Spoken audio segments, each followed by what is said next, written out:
You are listening to the Apocalyptic Education Podcast. I'm your host, Tiffani Marie, and a little later, the good Dr. Kenjus Watson will join me for our interview segment. Join us in a final farewell to schools in hopes that we might embrace its afterlife and implications for Black and other Indigenous frameworks of wellness.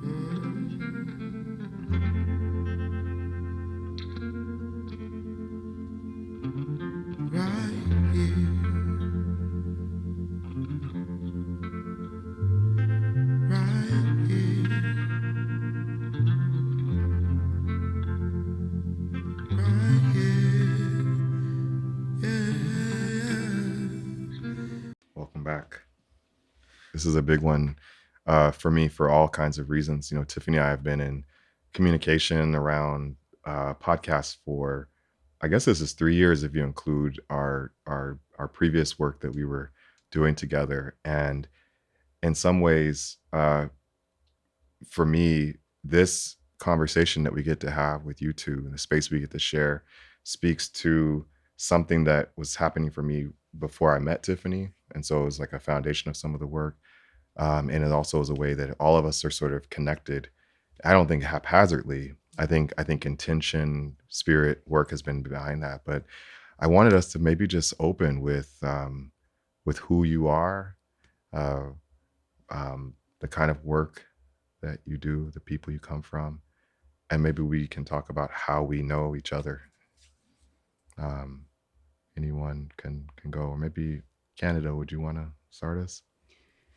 Yeah, so who I am, that's always such a big question. So there's lots of versions of self that different people I think get to see, even though it's always one self. I was born and raised in Chicago and then grew up kind of across the Midwest after that. I come from a family that has both Southern migration roots, obviously, and also tribal roots. And so I grew up in a really intentionally very multicultural family, and have been doing a lot of untangling kind of the histories of where people come from in that and helping trying to understand myself through that. When I was a kid, I used to do a lot of like ancestor prayer, and I didn't really know that's what it was to look for guidance. And so I think that's part of who I am is that I connect to the world in this way in which I'm always seeking to understand it. In the world of work I do, I mean, outside of work, I'm a mom. I have 2 boys that are amazing, and I have worked a lot to untangle my own previous parenting that I had as a child to do for them something different and transformative for them, and that's been really amazing and beautiful to watch them grow. And if anything, you were to ask me what I'm most proud of, it's those boys. And I do some pretty amazing work, and I feel very blessed to have the opportunities to do the work I do. And my very kind of unintentional walking in the door, like, does this feel good? Kind of work. So I've been a birth doula, death doula, the whole spectrum. I work in suicide prevention currently, but I have been working in behavioral health since like 2005. I've been in AmeriCorps, and I've just done these different things, whether it was intentional work with people in crisis situations and a lot of crisis work, or dealing with folks who have severe mental illness and helping them kind of navigate the world. So my work is it's a lot of different things, but it's always been really focused on people's healing and transformation and really seeing that beauty and possibility no matter what people have come from, no matter what has happened to them. So that's that's just a little bit. Just a little bit. That could be an hour-long answer. So Yeah. Miss Cass. Oh, wow. Who am I? I'm the daughter to Dorothy Glenn Baptist. I am the wife to Nathaniel Edwards, the mother of Nathaniel, Shannon Glenn, the grandmother of 4 beautiful young kings. Who am I? I'm still learning. What do I do? I serve. I'm a grassroots organizer, unapologetically. Um, I think we all influence lives. I influence people's lives. I don't necessarily put a title and or a given role other than I'm responsible for other human beings. Um, every aspect of my life, I'm proud just to be present. Um, but that's who I am. I mean, I've always worked. I don't brag about that, right? What does that mean? Um, so I'm becoming. Um, And I haven't been rehearsed to be able to have this MO of schooling, the indoctrination of that stuff. But again, I'm becoming and still learning who I am. That's where I'm at today in this space. Mm-hmm.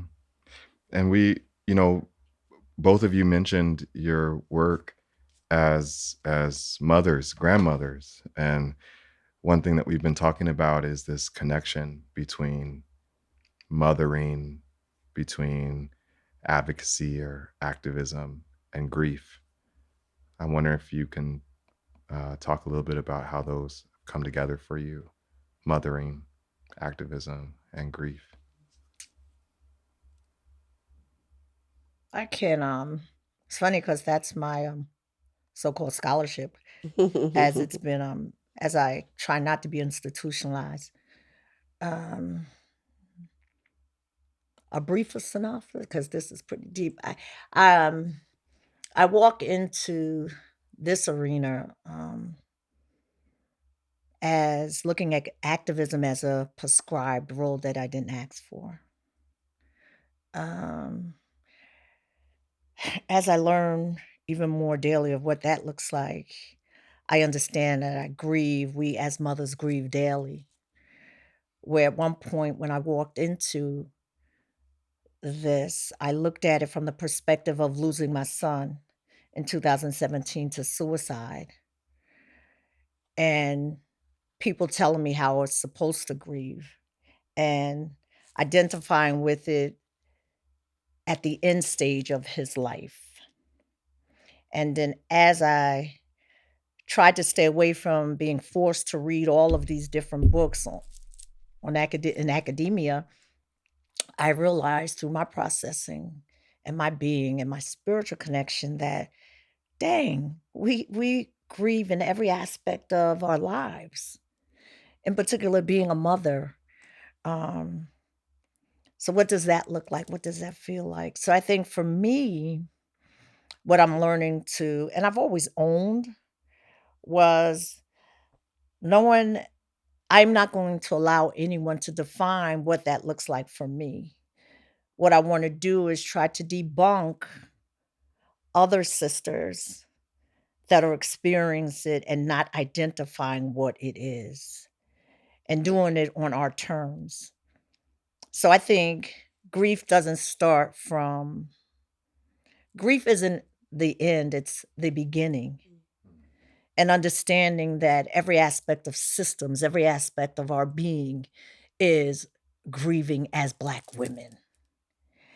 And from my interpretation, from my understanding, and is that it has been a prescribed role that we as Black women didn't ask for. So will we ever not grieve in this life? From my interpretation, I don't think that's possible because we're constantly trying to undo. We are constantly trying to figure it out. We are constantly trying to save. We are constantly trying to reevaluate the hurt, the pain, the agony that we didn't ask for. So through my mothering, I identify, I strive to try to help save, heal other mothers who are raising Black sons. And through that process, I heal. I don't know if that makes sense to anybody, but I'm learning. But I'll shut up and share the space. Ooh-wee. Yeah, the deep question, and I think one I would say more intentionally have actually embraced those questions like in the last 10 or 15 years. I think when I was an early mom, really young, first having my boys, I really knew I had grief from my own life. I just had a lot of early childhood trauma, late childhood trauma, a lot of those things that, when you look at statistics, I wasn't supposed to be where I am today. And I always resisted that. But I acknowledged that, like, okay, we've gotten through these things. And so becoming a mom, there was suddenly this grief of just my own experience of being mothered. It was like, oh, I'm doing this, and like this wasn't done for me, and oh, this child, they have a question for me, and I actually just sat with them with compassion. I never got that as a child. Oh, I'm not reactive every time a child does something. Oh, they don't have to be perfect.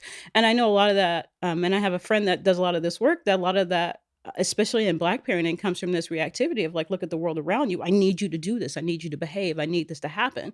And I know I see this so much with so many families, and it's passed on because we have been so policed, we've been so controlled that, of course, you want your child to do things. But on the other side of that, sometimes it comes out as it's really toxic parenting. And then there are other things too outside of that, other trauma that had nothing to do with any of that, that just was inherent in my own experience of being parented. And so I did a lot of healing around my own grief of the mother I didn't have. I had an amazing grandmother, and I know I had an amazing great grandmother. So knowing that there was mothering in my line, that was really beautiful. And I just simply did not receive that. And so it was like remothering myself and giving myself this gentleness and compassion and playfulness that I didn't get to have, and living that with my children. So it's obviously never ideal to be like, I'm growing up with my children, but it's inevitable. Like we can't, live a long life and then have children, right? So that experience of acknowledging I'm growing with them. And so I kind of took on like a restorative framework because I was so academic about it. Like, I need to not do what happened to me. And so I was like reading, and I'm like 23. And I was like, what does restorative justice look like if it's restorative parenting? And what does it like to be transformative? And so a lot of that was a way for me to intentionally turn that grief into action and to do some healing work. And so in talking with other parents, a lot of times people were like, oh, you do that? That's really interesting. And I think now the parenting discussion is more evolved in terms of like practices, but 21 years ago, we still weren't there. And so I was like the oddball parent, like, oh, well, you could just do this, and this is gentle. This invites the child can lead. And I don't think people were ready to hear that. And so I actually, just by being the parent I was and intentionally talking about that with people, that in itself was a type of like leadership amongst other moms I would meet. And a way for me to heal in my own grief. And so my activism was really trying to untangle some of the toxic stuff I think especially young Black men especially get in this culture, so that they could be as free in these their minds and their hearts as they could be before they enter into the adult world, knowing that things will happen that we can't control. But I wanted them to have a sense of inner freedom, and freedom in their mind, so that they didn't feel necessarily shackled by the culture, the society, the institutions that will tell them who they should be or who they can be. And for me, that's actually a type of grief activism.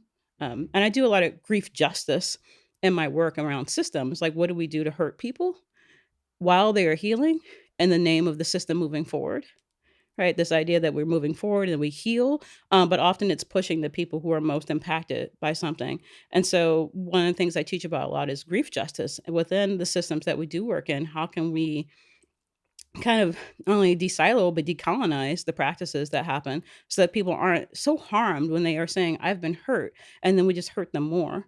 How do we elevate the voice of those who are grievers? So that's kind of, obviously I have a big answer for that. I've been thinking a lot about it. That's just like one dimension of that answer for me. Mm. I was pulling up while you were talking. I was thinking about Maya Angelou, and she says, if growing up is painful for the Southern Black girl, being aware of her displacement is the rust on the razor that threatens the throat. It's an unnecessary insult. Jesus. Yeah. I'm sitting with that Maya Angelou quote. Yeah. Especially Miss Cass. I was Yeah. holding that, right? I actually, as you read that, I went back to a motherless mother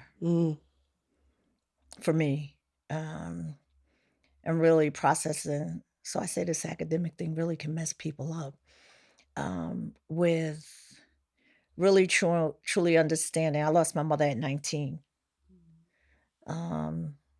to cancer, and just reflecting back and learning at 56 who my mother was. For many years, I learned who my mother was through other people. She was an activist. From my lens, she was an activist. She was an organizer. She helped feed our community, take care of our community. Listen to family members, over the years, I've heard my mother was crazy. My mother was this, my mother was that. She was angry. And to find out that I knew my mother was raised in an institution, but I didn't know the gist of it. She was born out of a brothel. She was put in a mental institution at a young age. She came out at 14.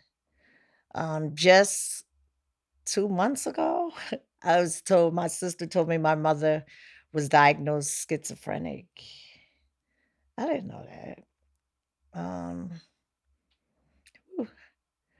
so motherless mother, I watched my mother based on what she knew.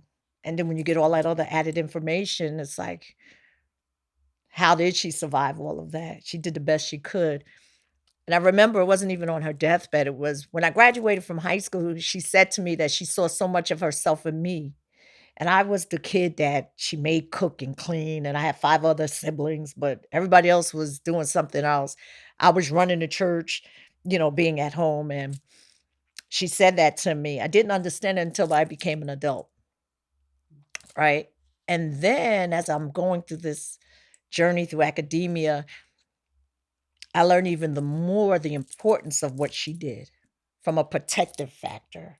So as a young mother, I got married at 20, right? I knew from the church you got to get married, right? That's the right thing to do. Understanding some of the same behaviors, what I did was I didn't want my children to experience what I experienced. So drinking, there was just certain things I put in place. So I was learning how to mother, trying to protect my children for what I knew was dysfunctional or what I perceived to be dysfunctional. Really then having to apologize to my mother because it was the best that she knew. Um, Modeling other women, I don't know that I necessarily did that, but understanding that my children's interpretation, what mothering is, was going to be a reflection of how I raised them. And then the difference with raising a young Black man, a young Black boy versus a young Black girl. And nobody teaches you to do that. So again, the added responsibility of being a motherless mother, now mothering, and without being indoctrinated with academia or book, just being within my own spirit, even not even tying into the dysfunction of the church, tying in saying, okay, what is right to do and how not to duplicate the behaviors of what I perceive to be normal, but yet not blaming my mother. But then now through academia, understanding all of these systems that impose who we are as Black women and mothers. So it's just so many different layers, not to minimize anybody else's experience, but I've said this to Kenjus, it's kind of like on so many different levels, I refuse to read. I have to read, right? I'm not minimizing, but as I go through this journey, the more I read, the more anger I get, right? Because now you want me to indoctrinate someone else's theory and practice within my own being, and it's detrimental. So anyway, I'll shut up, but for me, it's so much deeper. Because have we ever really had the chance to mother? Like when I look at my Black sons, when I talk about Lil Nate in particular at 24 years old, taking his life, right?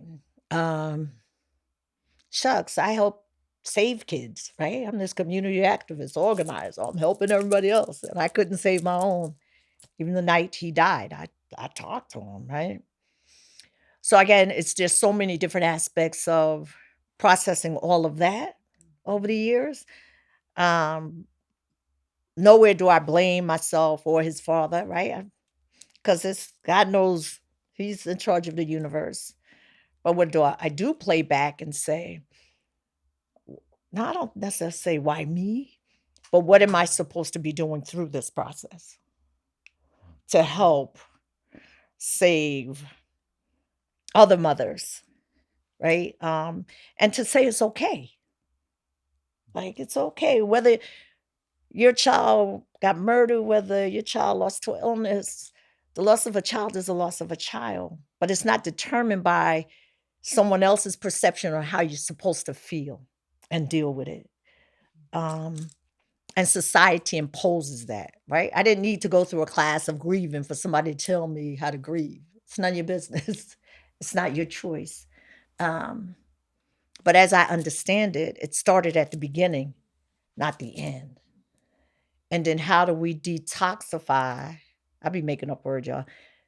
What has happened without it being someone else's direction of telling you how to do it. Yeah, I hearing what you were talking about in grief, I think about my own mother's experience and my mother's experience and my mother's experience, how many things they went through and carried that I think in some way that I had to carry too and kind of complete part of their own healing. My grandma was like dragged off the streets, like locked in a house for a week, was assaulted and escaped and literally broke her hip. And this is like when my mom was like 5 and managed to get out and survive that. But she went to the state hospital for like a year because she just dissociated from reality altogether. And it was one of those stories that when they would tell me about how this happened, it was like, but they're like, but she made it and she did okay. And I think I remember hearing this when I was really young of like, wow, like people can go through some tough stuff, but they can really not only survive it, but like thrive because my grandma did so well in life. But there was always like this energy around a lot of grief in their experiences that they didn't share. And I feel like maybe in some way they didn't necessarily give themselves a permission. And so I felt like maybe I'm in a space to give myself some of that permission to actually work through some of these things that I think they talked about. But I still think culturally at the time, a lot of things they just didn't speak. There was just like you could see they literally were wearing it, both my mom and my grandma, but they just weren't able to talk about those things. And so, but also like you can't be prescribed to people, but I do think there's like this inner sense of freedom that you have to find and open up. And so I would see that with my own boys of like, I need to just lean into what feels good to me. As a parent, I need to lean into what feels good to talk about. I've been very out loud about my grief with them and in appropriate ways for their age, but able to talk about like, this is a pain I have. But also thinking about my own childhood, like I first tried to take my life when I was 8 years old.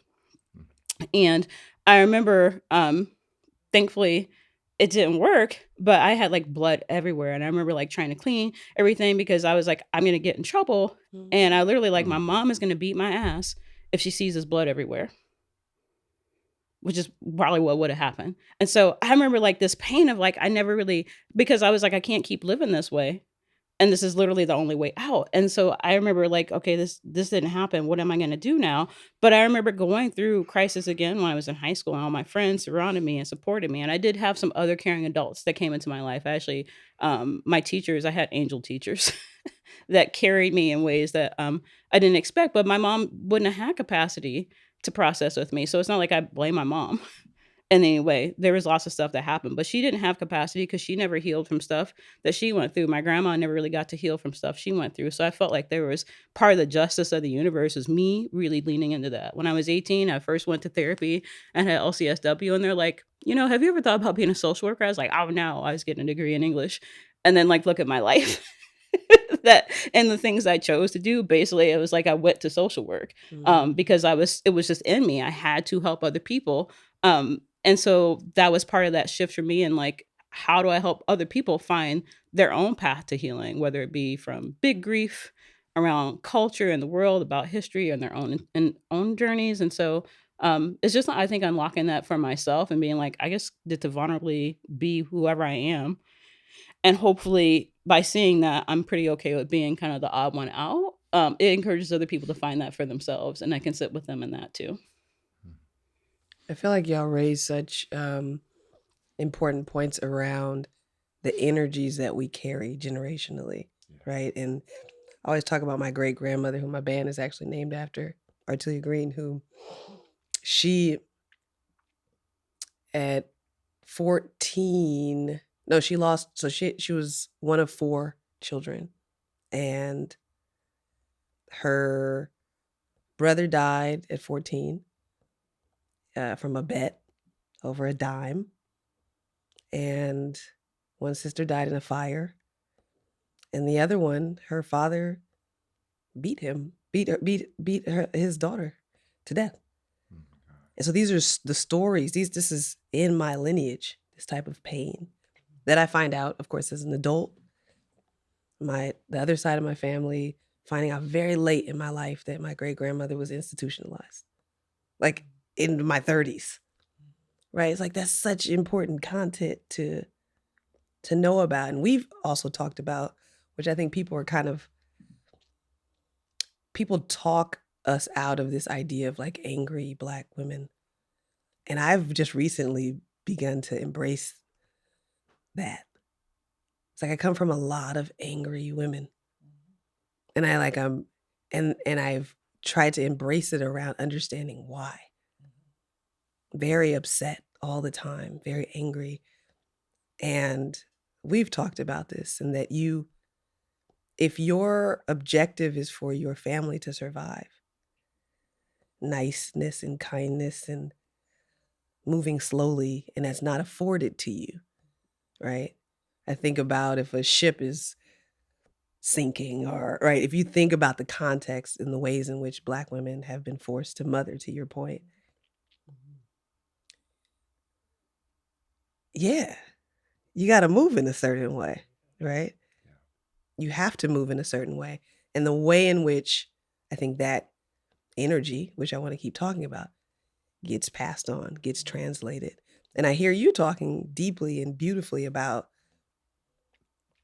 so much of that has now translated to us being able to slow down sometimes and slow down in ways that they could not, that they just could not. And how that impacts parenting, but when we think about even the idea of suicide, right? And the energies that come before us that are embedded in our bodies, that our children are holding. So a lot of times when we're thinking about the idea or the topic, we're thinking about from this lifetime, their lifetime only, right? And the way we have these conversations of like, what was happening in their lives, as opposed to generationally. Because already just in this lifetime, it's a lot to hold.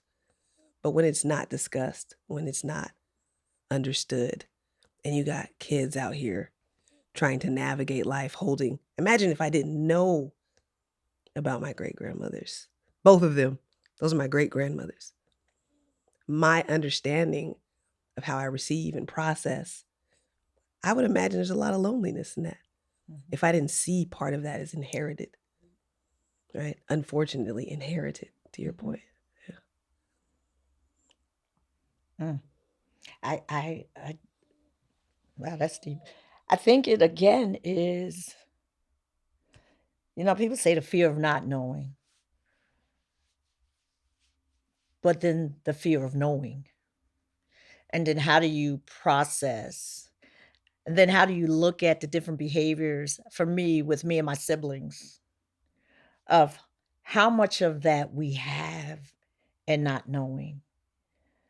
How do we again go toward the shy away from counseling, shy away from reaching out and being vulnerable?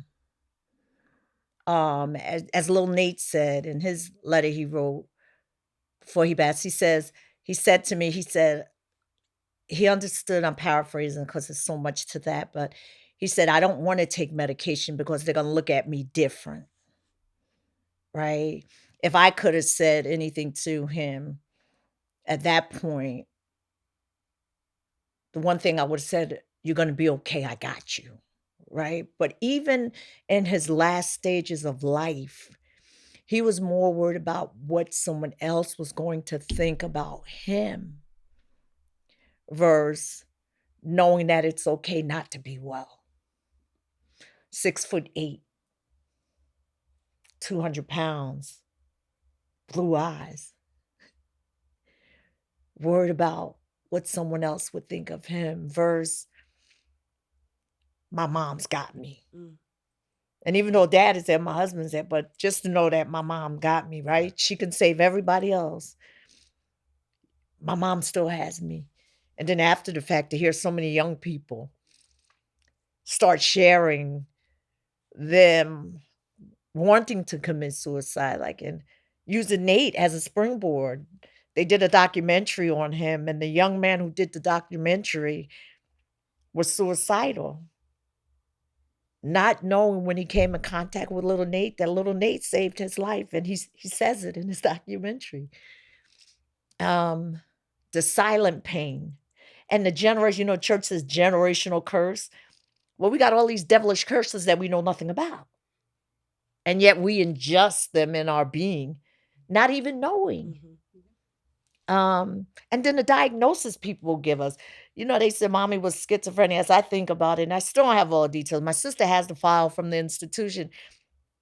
And if you were born in a brothel, if your mother gave you away, if you prescribed medication that you knew nothing about, wouldn't you be?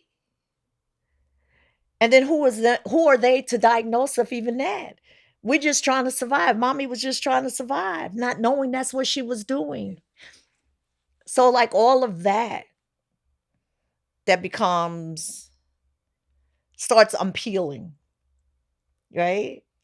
And I didn't depend on an institution to help me understand it. When I got in an institution and then started seeing all these systems and all the language that's being used, it's like I said to Ken just a few weeks ago, I think. I'm like, I was doing that stuff before I got in the institution. Of course. I knew that stuff then. It's just one of those, what did it say, deja vu, whatever it is called, right? It's coming back to me. And then it's saying, well, why am I here? Right? That other piece. Why did I allow a system to force me to go through a system that I knew I did not fit in, would not fit in, still don't fit in, and still I'm identifying and talking about the same issues that I got to go back to the very same community to still continue to work with. I don't say I get permission. I can't just speak on behalf of community. I learned without being so-called educated that I needed to ask permission to speak on behalf or with, because no individual that I speak with do I say I'm here to heal them, I'm here to do for them. We're going through a process. I used that language before knowing that was language in so-called the institutional aspect of academia. So for me, this whole process, mother and activism, grieve, the term grieve, we were born to grieve. I even get angry thinking about it. Because who gave anybody the right to force us to have to even go through that trajectory? And then in the process, raising Black men, Black boys. And then what that transfers to, because then they marry Black women. And if I'm jacked up, not knowing I'm jacked up, we're duplicating it over and over and over again. And how is that fair? So I am angry, I'm unapologetic. And what? How do we create a safe haven so that we can work this thing called thing? Yeah. This thing that continues to embody our space. Yeah. Call me crazy, I'm okay. But angry, you better believe it. And I get angrier. The more I learn in this academia world, I get even more angry. I told them, it's harmful. My God, it's harmful. So I get mad at the institution. I get mad at the church, right? Because you got all of these so-called folks. So anyway, don't let me. I just grieve. Like suicide starts at the beginning because we're being killed daily before we're even put in this earth. They determine how we give birth. They determine all aspects of us as women. And forget it having a Black man. And their issues on top of issues that was prescribed. And then we come together as a unit. And we add on. So mothering, wow. So mothering, is it really called mothering? Can we clearly even define what is being a mother? Because that role was prescribed. That definition was prescribed. Yes. So it becomes scary. So for me, I'm in this mess trying to figure the mess out. And angry. Yeah. Right? And I think we have every right to be unapologetic. Call it what you look, I don't care. People say, oh my gosh, you're so, your approach, so, I guess the white folks say authoritative. What would you expect? So anyway, I'll be quiet. We had folks on the podcast last season, and we actually talked about, first place I really heard this distinction between mothering and motherhood, with mothering being a sacred practice and process that has sustained not just our species, but most life on Earth. Earth is functions in many ways, like mothers, cares, nurtures, protects, and it's one that has happened. It's been interrupted by the states, or Tiffani and I were talking about energy. We want to call this thing Windigo or Ascari. I think some Aboriginal Australian folks call it Yowie. It's evil, right? A forgetful entity. I'm trying to explain it to my daughter. Something evil is this thing that forgot who it is, right? But this embodies the state, and the state has a definition of motherhood, which is in service of reproducing the state. And so much of what I hear in our conversation is a bit around who's to blame? Where do we put accountability? I hear a lot around the responsibilities, and Black women and femmes are forced to hold all of that. Even in my own life with my mom, with my grandmother, my grandmothers, across the board, everyone had to shoulder so much. What is Saidiya Hartman? Burdened individuality, of social death. And I wanted to ask us to almost start to think about that conversation around accountability, responsibility. I think specifically about the work that you do, some of the work you do, Canada, I've heard end of life fatality review, or first time I heard it was Canada said, well, I do psychological autopsies. You mean psychological autopsies, but in a world where the state has recently acknowledged the crisis of Black youth suicide, with increases going back to the 90s, where other groups' suicide or unaliving rates are dropping. Our young people are climbing or remaining stagnant.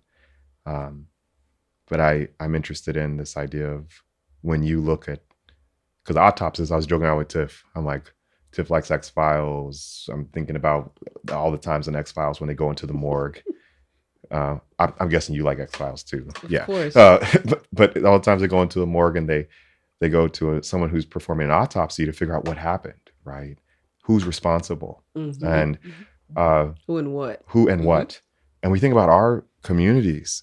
We read plantation management manuals in our spare time for fun, and in those plantation management manuals, they say we got to make sure we do everything to keep this enslaved population from revolting, number one, from doing subtle acts like poisoning us, and third, from committing suicide. Some of the first, as Janelle Cubbage reminds us, the first suicide prevention technology were the nets they put on slave ships to stop people from jumping overboard. So when I see Black people, children, young people deciding they don't want this anymore, I don't see it as, we're saying around intergenerational, I don't see that as like a 1990 on thing. I see that as something that has happened since contact. Yes. But I also think there's a deep grounding in that might be tied, I know I'm all over the place here, but tied to mothering, tied to a different kind of grieving that we had access to with our practices, understanding ancestry, understanding that if suicide begins at the beginning, before the beginning. The death is also not only, it's not the end. This podcast was brought to you by the Apocalyptic Education Network and the Institute for Regenerative Futures. It was filmed and recorded at Red Tone Records. Continue the conversation with me and Kenjus at apocalypticeducation.org. Mommy, Yes, Buddha. all done. Yeah, we're all done.